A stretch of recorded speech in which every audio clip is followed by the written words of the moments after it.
Hello dear friends and welcome back to my channel. In my previous video I have explained this poem Gifts of Grace honoring our vocations, and then I have posted question answers related to this poem from the text, and now today all the back exercise I have covered except the exercise which is related to listening.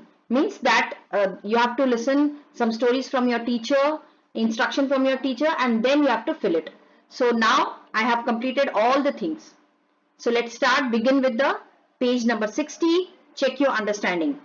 Question 1, that is based on your understanding of the poem. Earlier we have read that poem, I have explained, you have understood, and now on that basis we have to answer it. State whether the following statements are true or false. Also rectify the false statement. So if the statements are false, then we have to rectify. मुझे हमें उसे ठीक भी करना है. The poem highlights the skilled work of craft person. Yes, it is absolutely true.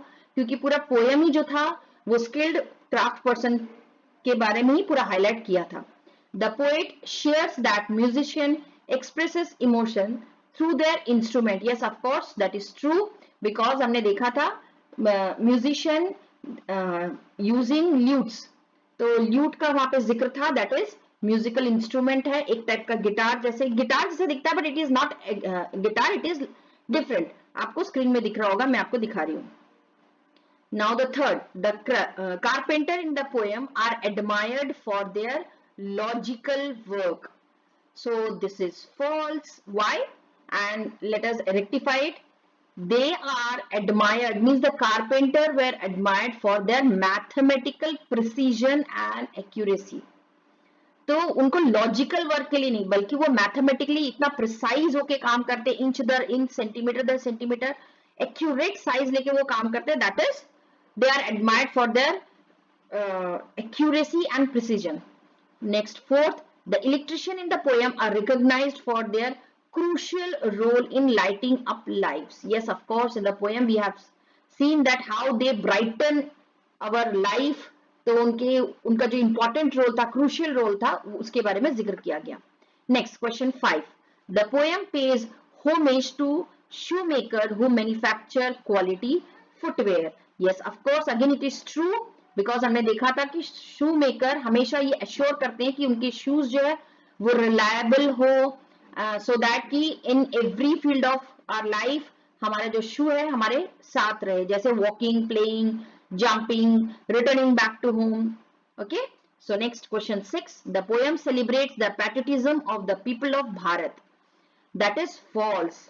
जो यहाँ पे पैट्रियटिज्म ऑफ द भारत नहीं बताया गया था, यहाँ पे क्या था, क्राफ्ट पर्सन के बारे में बताया था. Let us rectify the sentence. That is poem pays tribute to craftsman and celebrates dignity of labour. Next 7. The poet feels that each vocation deserve to be respected. Yes, it is absolutely true.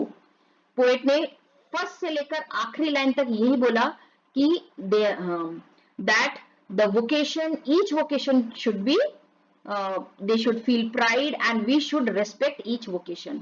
So next, come to page number 60 of your textbook. Let's see. Let us appreciate the poem. So how we can appreciate? We can critically analyze that poem by seeing all the figures of speech and the rhyme scheme. तो वही यहाँ पे cover किया है, ये देख लेते हैं हम लोग, rhyme scheme and lineation. So does the poet strictly adhere to a rhyme scheme or it is free verse? हमने देखा था हमारा जो previous poem था भारत अवर लैंड, उसमें भी वो free verse में था. अब ये poem भी क्या है, ये भी free verse में ही है, यानी कि कोई strictly rhyme scheme को adhere नहीं करती. So let's see the answer. No, the poem doesn't strictly adhere to a rhyme scheme. It is written in free verse which helps the poet to follow his ideas freely. अब वो क्यों उन्होंने free verse लिया? Reason ये था कि that poet जो है किसी एक बंधन में बंध के वो पोएम ना लिखे, उनका जो इमोशंस है, एक्सप्रेशन है, वो इजीली फ्लो अप हो, इसलिए उन्होंने फ्री वर्स में लिखा. Next question 2.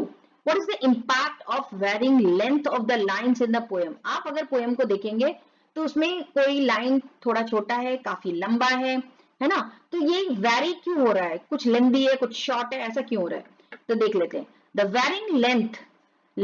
varying line length in the poem creates a dynamic conversational rhythm that mirrors the uniqueness of each profession. तो ये कुछ लंबा कुछ लेंदी कुछ शॉर्ट है। रीजन ये है कि हम वो थोड़ा एम्फोसाइज कर रहे हैं थोड़ा पोएम को डायनामिक बनाने के लिए, और हर एक प्रोफेशन के जो उनका जो यूनिकनेस है कि कैसे एक प्रोफेशन दूसरे प्रोफेशन से डिफरेंट है ये दिखाने के लिए, एंड डिफरेंट होते हुए भी हर एक प्रोफेशन इस सोसाइटी के लिए कितना इंपॉर्टेंट है वो दिखाने के लिए। Longer line provides detailed description of specific craft. जो लंबा जो लेंदी लाइन था है पोएम का, वो क्या बोल रहा है, डिटेल डिस्क्रिप्शन ऑफ क्या, specific craft, while the shorter line provides punchy emphasis, preventing monotony and keeping the reader engaged.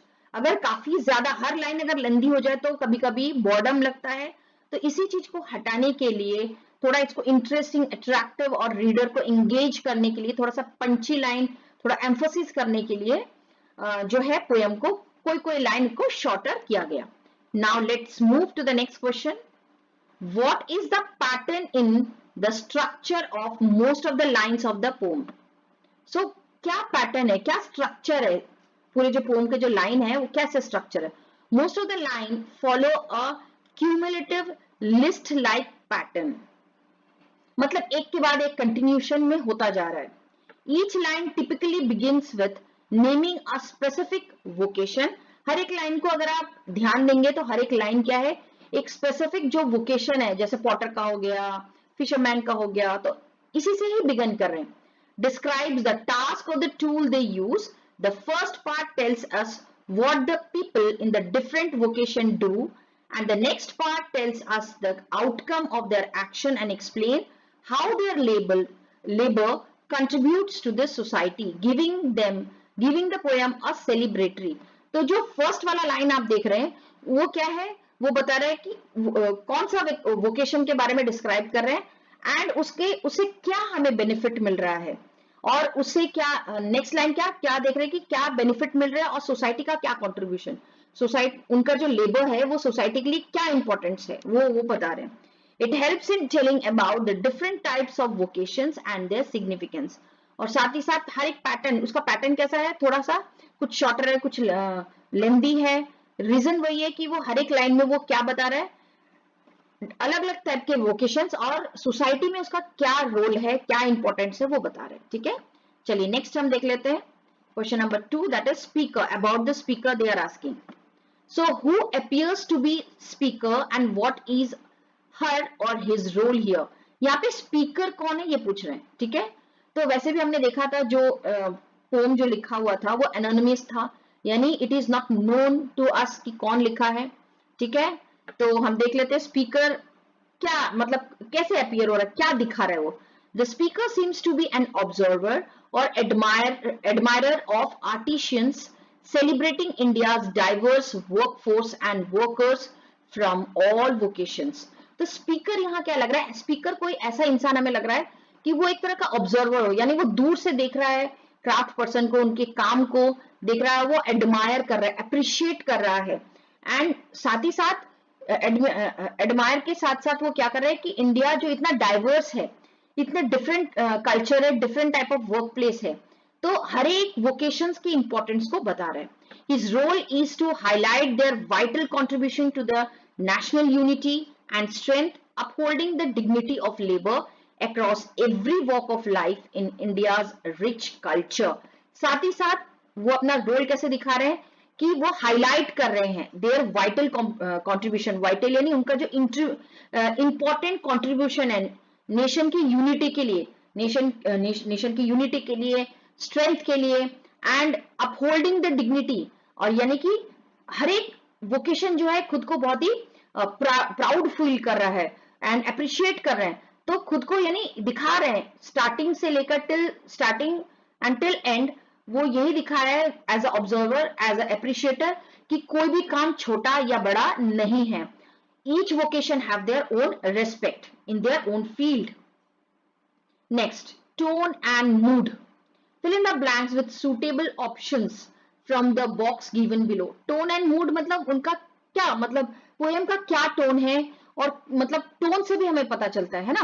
कभी कभी कोई चीज चुप बैठो बेटा ऐसा बोले तो हमें लगता है कि वो प्यार से बोल रहे हैं, चुप बैठो ऐसा अगर बोले तो देखिए टोन में चेंज आ गया, वर्ड्स वही था है ना। तो टोन में चेंज आने से भी बहुत चेंज आता है। तो वही यहाँ पे पूछा है कि टोन एंड मूड क्या है पोएट का। तो नेक्स्ट हम देख लेते हैं। The tone is what we have to do, ये फिलअप है और हमें यहाँ कहां से लेना है, हमें इन वर्ड्स में से गिवन ऑप्शंस में से हमें इसको फिल करना है, ठीक है। The tone is celebratory and reverential. तो रिवेंशियल मतलब क्या होता है, रिस्पेक्टफुल, एंड सेलिब्रेटरी मतलब कि सेलिब्रेट कर रहे हैं, यानी जैसे फेस्टिव को हम सेलिब्रेट करते हैं, खुशियां मनाते हैं है ना, एक दूसरे के साथ एक्सचेंज करते हैं खुशियां, वैसे ही हम यहाँ पे भी क्या बोल रहे हैं, जो पोएट है वो टोन कैसा है, वो सेलिब्रेटरी है, यानी वो खुद भी बहुत ही प्राउड फील कर रहा है for having such a diverse vocation in India. And reverential यानी हर एक वोकेशन को वो रेस्पेक्ट दे रहे हैं। डिपिक्टिंग यानी दिखाना, a sense of admiration, admire कर रहे हैं, and respect for the artisan and craft person. तो रेस्पेक्ट एंड एप्रिसिएशन दोनों ही दिखा रहे हैं जितने भी क्राफ्ट पर्सन है सबके लिए। There is a joyful mood throughout the poem. पूरे पोएम में हमने क्या देखा, जो पोएट है वो बहुत ही खुश है, बहुत ही प्राउड फील कर रहा है ना। Capturing the vibrancy and richness of cultural traditional and skill. और हमारे जो कल्चर का, हमारे भारत देश का जो रिचनेस है, कल्चरल रिचनेस, एंड हमारा जो ट्रेडिशन है एंड स्किल है, सब चीज को उन्होंने कैसे कितने सुंदर ब्यूटीफुली उन्होंने कवर किया है, ठीक है। नेक्स्ट हम देखेंगे imagery. Now what is imagery? In the previous poem also I have explained, जो words पढ़ के आपको पोएम का कोई भी लाइन जिसको पढ़ के आप आराम से इमेजिन कर सकते हो, दैट इज वो कौन सा फिगर ऑफ स्पीच है, इमेजरी, ठीक है। Let's see, select any 2 descriptions from the poem that evoke visual images। तो ऐसा कोई हमें लाइन हमें दिखाना है जिससे हमें विजुअलाइज कर सकते हैं, हम आराम से विजुअल, यानी हमें अपने ज्यादा स्ट्रेंथ नहीं लगाना पड़ रहा और हम आराम से विजुअलाइज कर सकते हैं। सो वो 2 डिस्क्रिप्शंस क्या है, 2 description from the poem that evoke, यानी इवोक यानी जगाना, evoke visual images are woven with colours and myriad hues। myriad hues मतलब मैंने पहले ही बताया था, वोवन विथ कलरफुल कलर्स मतलब ऐसा लग रहा है पूरे डिफरेंट टाइप ऑफ कलर, काफी सारे रंग बिरंगे कलर से वोवन है, यानी बुना हुआ है, कलर के डिफरेंट शेड से वो बुना हुआ है। एंड एंडलेस कलर, myriad यानी एंडलेस, जिसको हम काउंट नहीं कर सकते, एंडलेस, एंड ह्यूज मतलब शेड्स, तो डिफरेंट शेड्स से वोवन किया हुआ है क्या, हमारे जो डाइवर्स इंडिया वो। These phrase paints a vivid picture of the vibrant and diverse handiwork of craft persons, allowing the reader to visualize। तो ये फ्रेज जो था वो विविड यानी क्लियर पिक्चर दे रहा है किस चीज का, as a vibrant and diverse, कितनी डिफरेंट रूप है हैंडीवर्क हमारे क्राफ्ट पर्सन के, और क्या अलाउ कर रहा है रीडर को, उसको फ्रीली अलाउ कर रहा है कि वो विजुअलाइज करे, हम सोचे कि कितना अच्छा है कि इलेक्ट्रिशियन वो हमिंग कर रहा है, गुनगुनाते हुए काम कर रहा है, कितना खुश है ना, हम विजुअलाइज कर सकते हैं आराम से। सो इमेजरी है। The boatman gathering their nets from the shore. इस लाइन में भी हम बड़े आराम से विजुअलाइज कर सकते हैं कैसे बोटमैन जो है अपना नेट उठाता है और शोर की तरफ चला जाता है, ठीक है। This description evokes a clear scene of coastal life, visualizing the physical action of labourers working by the water. तो ये लाइन में बड़े अच्छे से वो डिस्क्राइब करते हैं कि कैसे कोस्टल लाइफ होता है, और हम बड़े आराम से विजुअलाइज कर सकते हैं कि लेबर, कितना लेबर लगता होगा, क्योंकि जब वो बोलता है कि मैं आके पूरी स्टोरी सुनाता हूँ, तो हम आराम से विजुअलाइज कर सकते हैं कि सी लाइफ भी कितना डिफिकल्ट होता है। Next let's see, filling the blanks with suitable phrases. तो हमें ये सुटेबल फ्रेजेस देना है जिससे कि ये जो ब्लैंक फिल ऐसा करे कि पूरा सेंटेंस जो है वो मीनिंगफुल बन जाए, ठीक है। The poem includes auditory imagery through mentions of artisan with lutes, the electrician humming and delicious singing of cook, emphasizes the sounds associated with each vocation। तो ये जो the electrician humming, the delicious singing of cook, ये सारी चीजें क्या बोल रहे हैं, it is related to auditory, यानी जो कानों को अच्छा लगे। जैसे हम पहले विजुअलाइजेशन कर रहे थे, पहले क्वेश्चन में बोटमैन गैदर कर रहा था, यहाँ पे कानों में अच्छा लग रहा है, हम सोच सकते हैं कि इलेक्ट्रिशियन कैसे हमिंग आवाज करके कर रहा होगा, एंड कुक कितना डिलीशियस सिंगिंग कर रहे होंगे, यानी यहाँ पे गा नहीं रहे, यानी उसका कुकिंग कितना डिलीशियस और सिंगिंग यानी कितना गाने जैसा इतना मधुर है, ठीक है। तो इसको हम ऑडिटरी में ले सकते हैं। Next metaphor. Now metaphor is again figure of speech, and ये कौन सा फिगर ऑफ स्पीच होता है?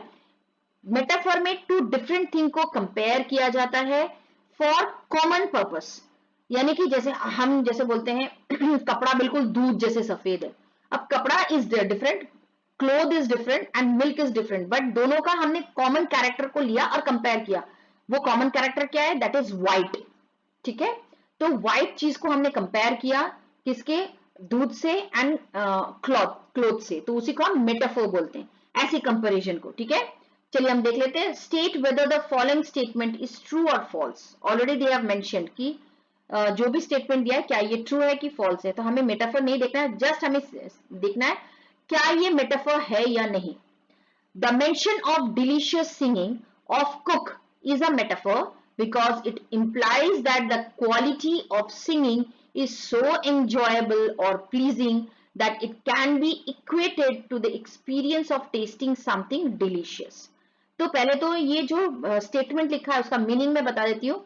डिलीशियस सिंगिंग ऑफ कुक जो बताया गया था, जो हमें पोएम में दिख रहा था, तो यहाँ पे बोल रहे हैं कि डिलीशियस सिंगिंग क्यों बताया, बिकॉज ये बताना चाह रहा है कि मतलब सिंगिंग की जो क्वालिटी है, यानी जो हम सिंग करते हैं हमें कितनी खुशी मिलती है, वो उतना ही मजेदार है जैसे कि डिलीशियस खाने को टेस्ट करना। तो क्या ये कंपैरिजन मेटाफोर है या नहीं है? तो लेट्स सी। ट्रू, बिल्कुल सही है, क्योंकि मैंने पहले ही बताया था दो अलग चीजों को कंपेयर करना एंड कॉमन चीज को लेके कंपेयर करना दो अलग चीजों को, ठीक है। तो यहाँ पे भी देखो हमने सिंगिंग को किससे किया था? कुकिंग से, है ना। और कॉमन चीज क्या था? सिंगिंग, यानी जो म्यूजिक है उसको लेके हम कंपेयर कर रहे थे, इसीलिए therefore it is true। Reason क्या है? Because it compares the joyful creative work of cook to the sensory experience of tasting the delicious food. तो हमने किस चीज को कंपेयर किया था? जैसे सिंगिंग में हम जॉयफुल होते हैं, कितनी क्रिएटिव होते हैं, तो ये म्यूजिशियन और कुक दोनों का ही सेम है। कुक भी वैसे ही खाना बनाते वक्त वो उतना ही खुश है, उनका फूड भी इतना टेस्टी है as if we are listening to some music, तो इसीलिए therefore it is metaphor। Comparison बिल्कुल सही है। Next personification, again it is a figure of speech. Before that I explain what is personification. Personification क्या होता है? Personification नाम से ही पता चल रहा है, पर्सन यानी ह्यूमन क्वालिटी, यानी ऐसी को क्वालिटी जो ह्यूमन से एसोसिएटेड है, बट वो क्वालिटी कंपेयर करने के लिए किसी और को दे रहे हैं जिससे कि वो अलाइव लगे, यानी वो क्वालिटी ह्यूमन से मैच नहीं हो रहा है, सॉरी ह्यूमन की क्वालिटी किसी और चीज को दे रहे हैं सो दैट कि उसमें मीनिंग आ जाए, ठीक है। लेट्स सी।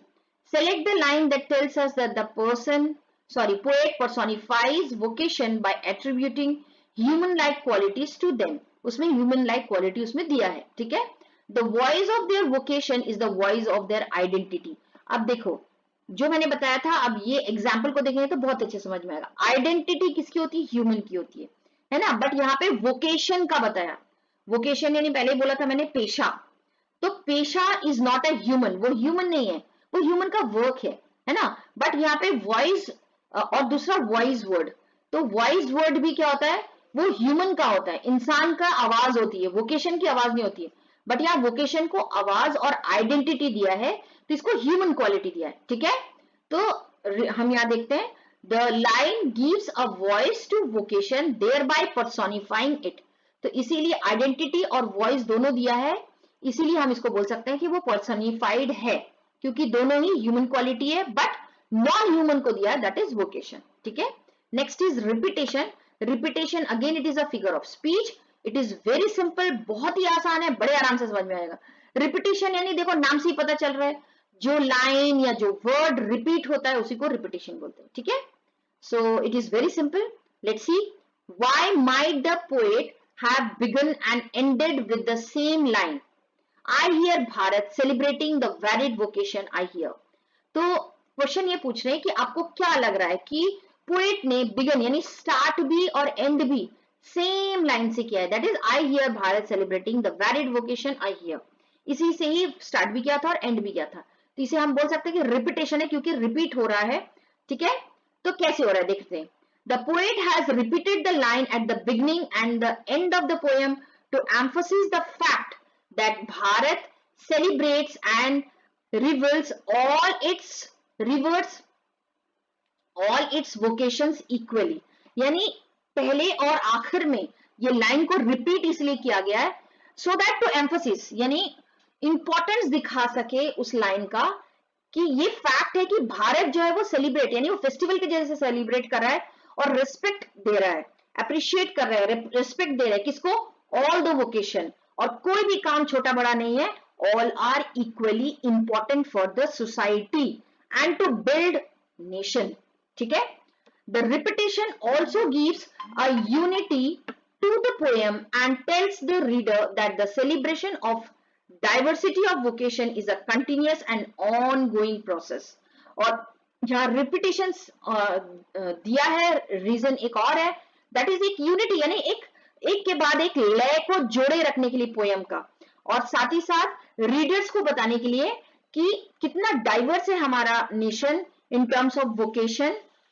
इसको हमें सेलिब्रेट करना चाहिए, हमें प्राउड फील करना चाहिए, और ये एक दिन का काम नहीं है, it is continuous and ongoing process. यानी आज हमने सेलिब्रेट किया, अप्रिशिएट किया और रिस्पेक्ट दिया और कलम भूल गया, ऐसा नहीं, इट इज ऑनगोइंग प्रोसेस है, ये चलते रहेगा हमेशा। Next is alliteration. ठीक है, alliteration is again figure of speech and it is again very easy. ये जो है कॉन्सोनेंट साउंड जो होता है उसमें एलिट्रेशन आता है, यानी इसका जो बिगिनिंग है, जैसे देखो identify 2 examples of alliteration from the poem.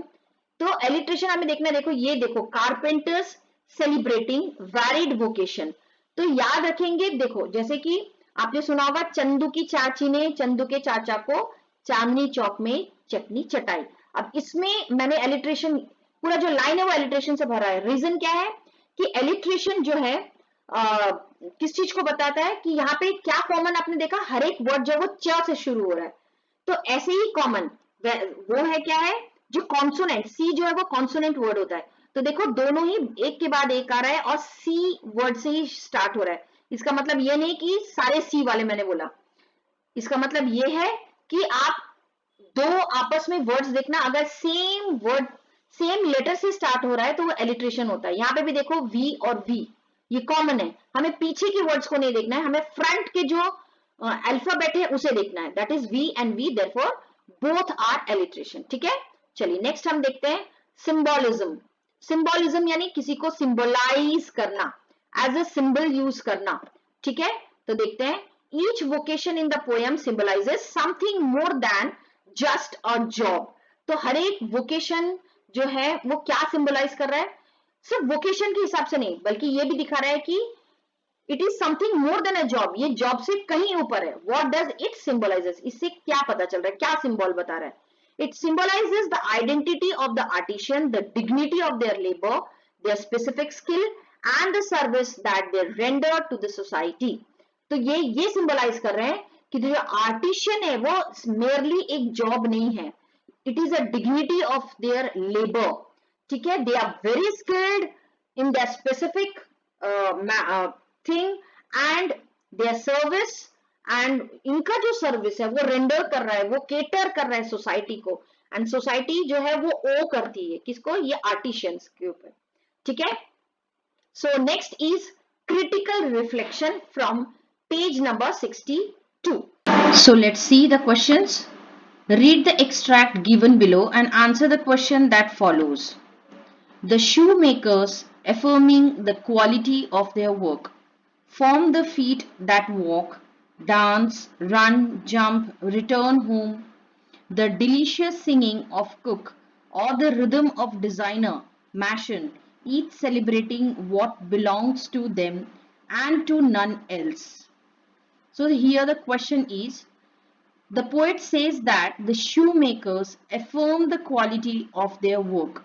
What does affirm refer to here? So here यहाँ पे क्या पूछ रहे हैं, यहाँ पे लिखा है the shoemaker affirming. Affirming means affirm या affirming का मतलब होता है घोषणा करना, यानी कि कोई चीज बताना, अनाउंस करना। तो वही बोल रहे हैं कि the poet says that the shoe makers affirm the quality of their work. तो what does affirm refer to? तो यहाँ पे क्या अनाउंस जो कर रहे हैं वो किससे रिफर कर रहे हैं? ठीक है, हम लोग ऑप्शंस देख लेते हैं। Number 1, to adjust in or to declare with confidence. Third, to label the goods, to justify the efforts. So here what does the affirm means? That is to declare with confidence. They are so confident about their work, about their skill, so they are declaring their confidence, they are showing their confidence about their work. Okay, so next question number 2, what did the quality shoes help with according to the poet?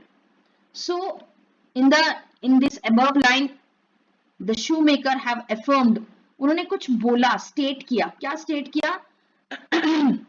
that the quality of their work कहाँ कहाँ काम में आता है। ये जो line है इसी को हमें थोड़ा सा इलेबरेट करके लिखना है ना। From the feet that walk, dance, jump, run, return home. इसी को हमें थोड़ा सा इलेबरेट करके लिखना है, थोड़ा अच्छे वर्ड्स में लिखना। The good quality shoes help in all aspects of life, यानी अगर अच्छी क्वालिटी के जो शूज हैं, रिलायबल क्वालिटी के जो शूज हैं, वो लाइफ के हर हिस्से में काम आता है। From mundane task of walking to joyous one like dancing and jumping. अब मुंडेन टास्क क्या होता है? मुंडेन टास्क मतलब बहुत ही इजी सिंपल सा टास्क, जो जिस हाई रिस्पेक्ट वाला टास्क नहीं, रोजमर्रा का जो टास्क है। तो क्या बोल रहे हैं कि ये जो हमारे लाइफ हर हिस्से में इसका काम में आता है, चाहे आप मुंडेन टास्क को लेके कर लो, जैसे कि वॉकिंग हो गया, ये सबसे इजीएस्ट काम है। और टू जॉयस वन, चाहे आप जिसमें आपको खुशी मिलती है, जैसे कि dancing and jumping. They also help in returning to the comforts of home. Even जब हम सारा दिन के थके मारे पूरे काम करके हम घर वापस आते हैं, at that time also shoes help us to, मतलब कहने का मतलब है कि शू हमारे हर लाइफ के हर घटना के साथ, इंसिडेंट के साथ वो हमारे साथ जुड़े हैं। इसका लिटरल मीनिंग ये होता है कि how important shoe maker are, मतलब इनके बगैर हमारी जो लाइफ का जो बहुत बड़ा हिस्सा है वो खाली होगा। सो उनका काम जो है that is very important, that is very crucial to the society. Next, what does return home symbolizes besides the literal act of returning? मतलब कोई भी इसको पढ़ के क्या बोलेगा? रिटर्निंग होम यानी घर वापसी। तो इसका उस घर वापसी यानी क्या सिंबलाइज कर रहा है, क्या बता रहा है, देख लेते हैं। The phrase return home symbolizes completion of a journey, यानी आपकी जो लाइफ की जो जर्नी जो जहां से स्टार्ट होती है from your birth till your death, तो ये जो जर्नी है, आप लाइफ के हर हिस्से में शूज आपके साथ ही रहते हैं। It reflects the satisfaction of going back to home. Even जो दूसरा उसका दूसरा मीनिंग भी है कि वो एक इंसान जो सुबह का निकला हुआ थका हारा सा, वो सारा टाइम शूज के साथ ही वो हर काम करता है ना। इवन यहाँ पे जो बोल रहा है कि रिटर्निंग बैक टू होम, तो घर आना कितना कंफर्टेबल है, तो इसको कंफर्ट को शू के साथ मैच किया है। जैसे हमें घर वापस आना कितना आनंद, आप चाहे बाहर कितना भी अच्छा घूम लो, लेकिन आखिर में आपको अपना घर ही लगता है ना, ओ स्वीट होम, ऐसा आपको फील होता है ना। तो वैसे ही बोल रहे शू भी आपको कंफर्ट देता है आपके लाइफ में। Okay, next, identify the phrase that tells us that every work, एक minute, identify the phrase that tells us that every worker's contribution is distinct. distinct means different, अलग है, उनका एक अलग पहचान है, वो बोल रहे हैं। सो जहां पे वो फ्रेज की बात बोल रहे हैं, जहां पे बोल रहे हैं that every worker's contribution is distinct, हर एक वर्कर का जो कंट्रीब्यूशन है वो एक दूसरे से जुदा है, अलग है, उसकी एक अलग पहचान है। वो कौन सा लाइन बोल रहा है? The phrase each celebrating what belongs to them and to none else. तो ये वाला लाइन बहुत इंपॉर्टेंट है। इसमें क्या बोल रहे हैं?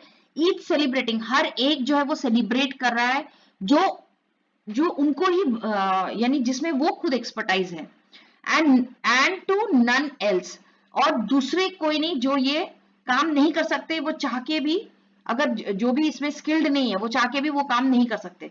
जैसे आप कितने भी पढ़े लिखे हो, कितने भी एक्सपर्ट हो, आप कितने भी अच्छा बहुत हाई पोस्ट में चले गए, आप कितने भी स्किल्ड हो, लेकिन आप चाह के भी एक मैशन का काम आप नहीं कर सकते, और या फिर आप एक कॉबलर का काम नहीं कर सकते, है ना। For for all those thing we have to depend on them. तो इसलिए बोल रहे हैं इनका जो काम है वो डिस्टिंक्ट है, वो बिल्कुल अलग है, एक दूसरे से जुदा है, होने के बावजूद भी वो पूरे टोटली कंप्लीट है। तो each celebrating what belongs to them and to none else tells us that each worker service is unique for the society. Society के लिए कितना यूनिक है उनका कंट्रीब्यूशन, इट इज अनकंपेरेबल। ठीक है, जैसे एक हिंदी में हम बोलते हैं ना, जिसका काम उसी को साजे और करे तो बाजा बाजे, है ना, आपने ये सुना होगा। यानी जो जो जिसमें एक्सपर्टाइज है वो काम को बड़े अच्छे से कर सकते हैं, कोई और उसे इतने अच्छे से हैंडल नहीं कर सकता। जैसे आपके पापा हो सकते हैं बहुत एजुकेटेड हो, जो भी आपकी मम्मी भी एजुकेटेड हो सकती है, बट घर का काम जितने अच्छे से माँ संभालती है उतना वो पापा नहीं कर सकते। तो हर किसी का काम उसी को ही भाता है, वो चीज करने में एक्सपर्टाइज हो चुके हैं। Okay, next, complete the following with suitable words. For the week that For the feet that walk, dance, run, jump, return home refers to the different types of movement made by people wearing shoes. ठीक है, तो ये एक fill up था जिसे मैंने complete करके दिया है। तो फिलअप कैसा था? For the feet that walk, dance, run, jump, return home, किसको रिफर कर रहा है? To the different types of movement, अलग अलग तरह के हमारे मूवमेंट, पैरों के मूवमेंट, मेड बाय पीपल, और वो कब? वियरिंग शूज, जब वो शूज पहने रहते, क्योंकि हम लोग शू मेकर का ही इसमें हम डिस्क्राइब कर रहे थे। नेक्स्ट है page number 63, vocabulary in context. People of different vocations are being described in the poem. So I think you all will agree with this line, है ना। पूरे जो poem है वो different vocation को celebrate कर रहे हैं, describe कर रहे हैं। Match the vocations given in the box below with the description that follows. तो यहाँ पे बहुत सारा vocations का नाम दिया हुआ है, उसे हमें जो given sentence है उसके साथ हमें match करना है। एक हो गया आशा वर्कर, ये कौन होते हैं? जो एनजीओज में काम करते हैं, जो सोशल सर्विस करते हैं। वेल्डर, कन्फेक्शनर यानी हलवाई, हॉर्टिकल्चर, सेरिकल्चर एंड गोल्डस्मिथ। ठीक है, तो एक एक करके हम देख लेते हैं।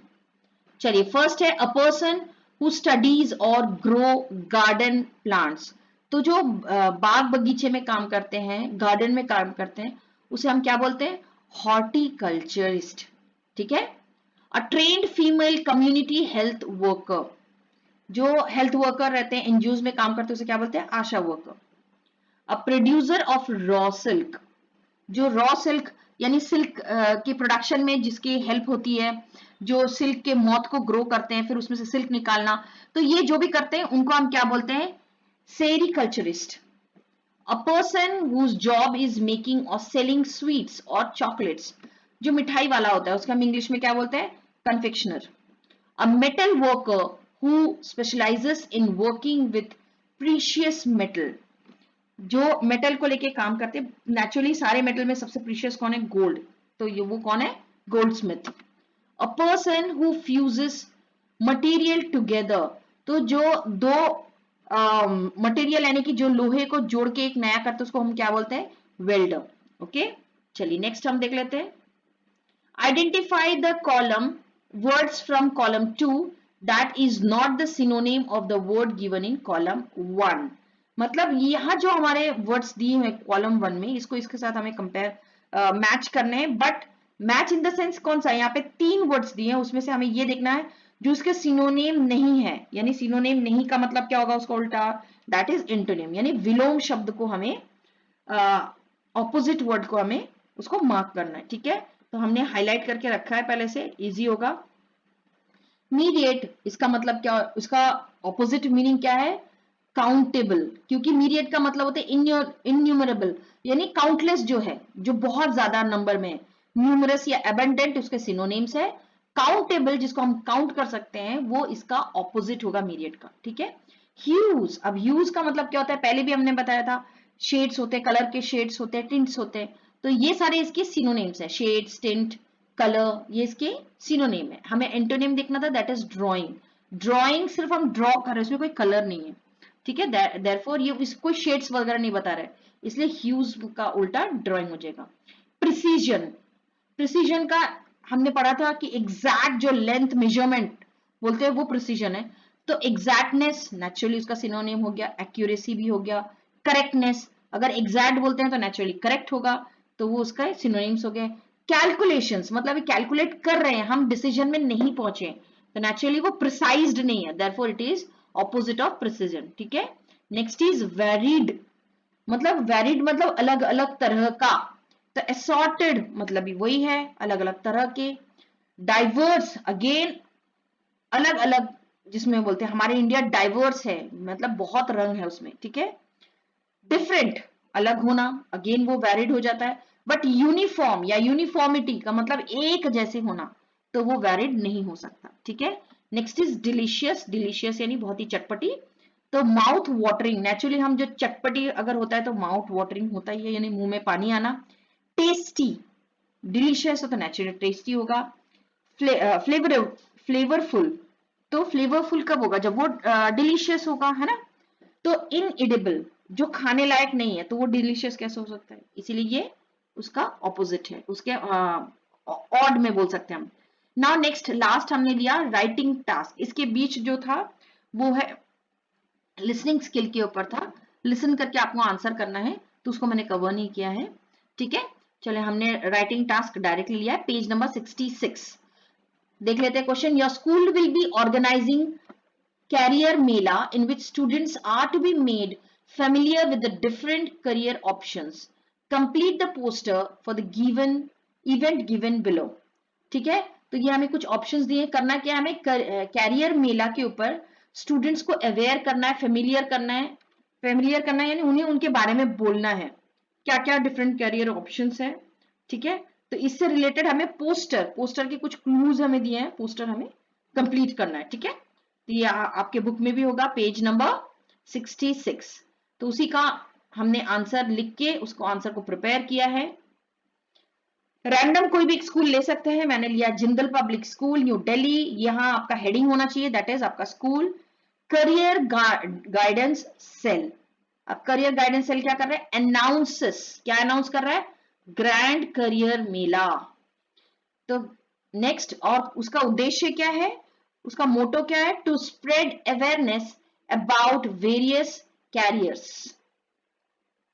ऑन कब होगा, on 25th February from 9 AM to 6 PM at school auditorium.